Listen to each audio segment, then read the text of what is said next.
Hi, and welcome to video number 3 of 5 videos for section 3.7.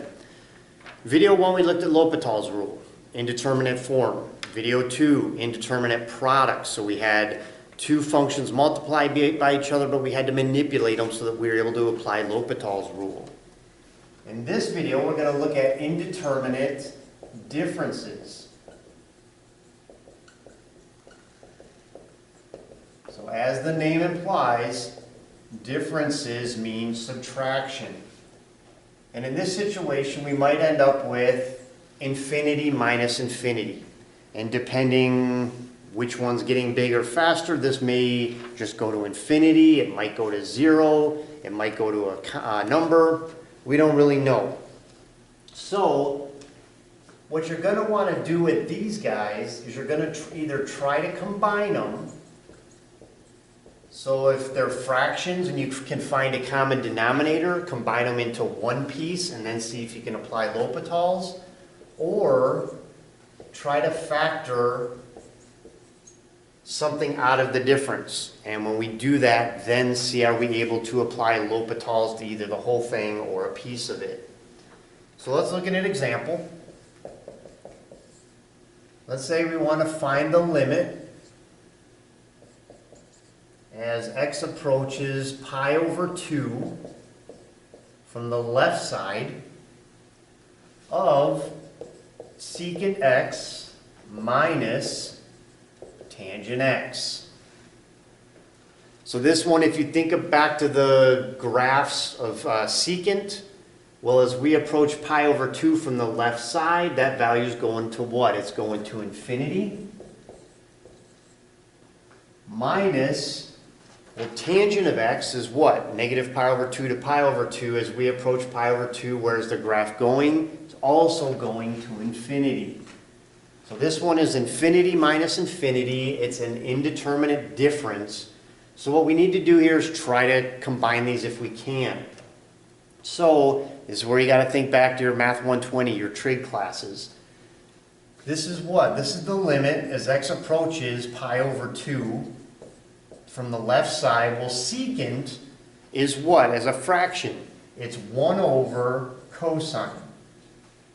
And tangent is what? Tangent is sine over cosine.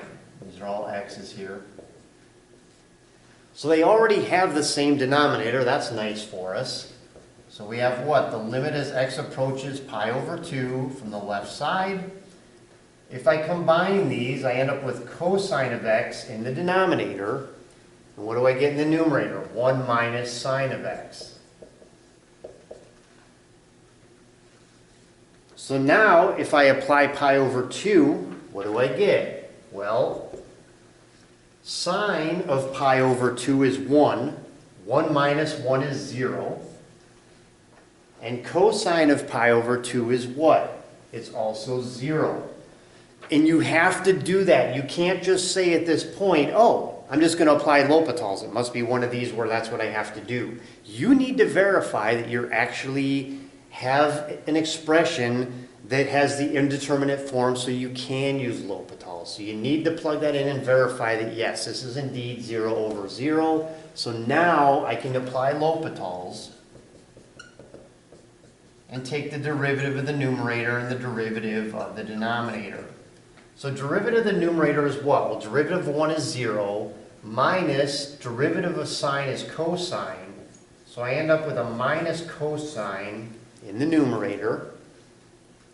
And derivative of cosine is what? Well, that's minus sine.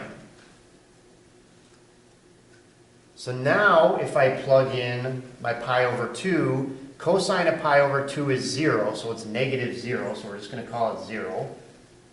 And pi over 2, sine of pi over 2 is positive 1, so negative times positive 1 is negative 1.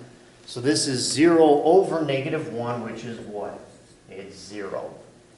So the limit of secant x minus tangent x as x approaches pi over 2 is equal to 0. Let's look at another example here.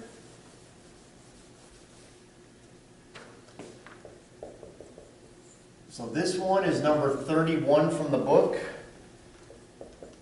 So this is the limit as x approaches infinity of x minus natural log of x.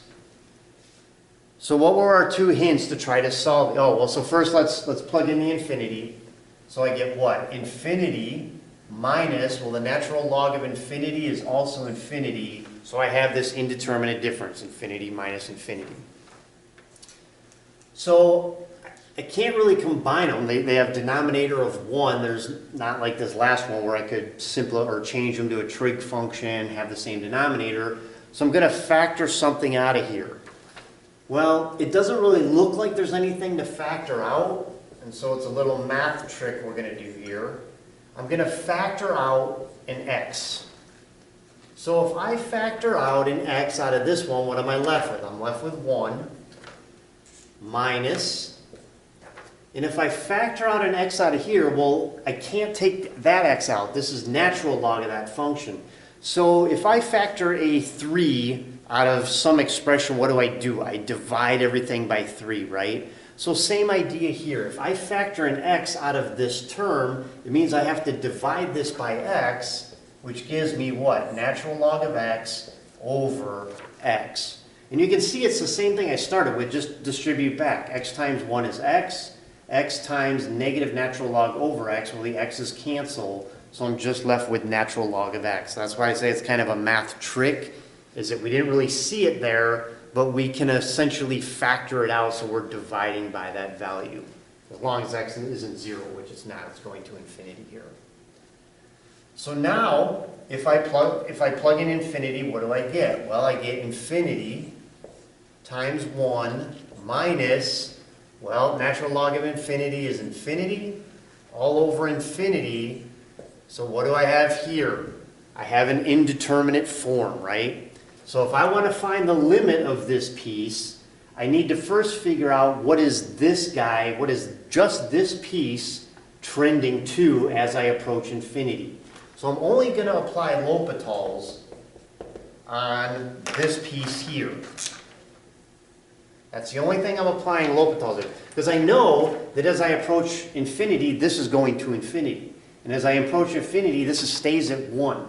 So this is the only piece I'm not sure about, and that's why I can use L'Hopital's on that piece. And I don't have to do derivative of the whole thing, just that guy. And this was, I think, was this one of the originals? No, I guess it wasn't. So L'Hopital's, derivative at the top, natural log of x, well, that's 1 over x. And again, it's the limit as x goes to infinity I'm trying to figure out here. So derivative of natural log of x is 1 over x. Derivative of x is just 1.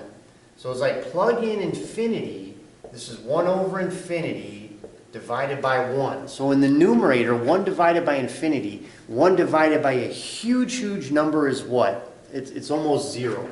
So this thing is basically 0 over 1. So the limit of this whole function here, the limit as x approaches infinity of this guy is infinity. So let's put this back there. 1 minus natural log of x over x. So x is going to infinity times 1 minus, well, we know from L'Hopital's that this piece, as x approaches infinity, is going to 0.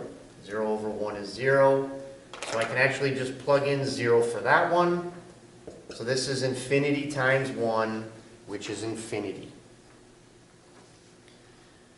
So you can see there where by factoring out that value, we can do L'Hopital's just on one piece, plug that value that it would have been approaching had we been just doing that part of the function itself to figure out that this limit would approach infinity.